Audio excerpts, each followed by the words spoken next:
এখনই এখনই ঢুকবে রেকর্ড দিন কি করে দেখে নেই? হ্যাঁ সব অন করে হ্যাঁ, আচ্ছা দেখি সামনে রাখার জায়গা নেই। থ্যাংক ইউ ভাই সামনে রাখতে গেলে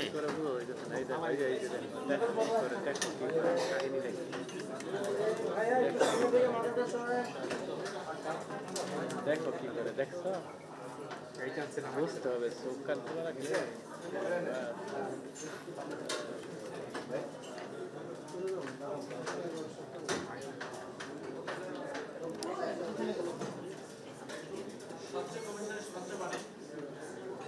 আচ্ছা আমি নাম্বারটা দিয়ে দেয় ইয়া ওই যে আগে যেটা বলছিলাম তোমাদের কোন নাম্বার দিয়েছিলাম হ্যাঁ বর্ণিল একাডেমির নাম্বারটা কথা বলে দেখো ওরা কিছু দিতে পারবে তোমার ঠিক আছে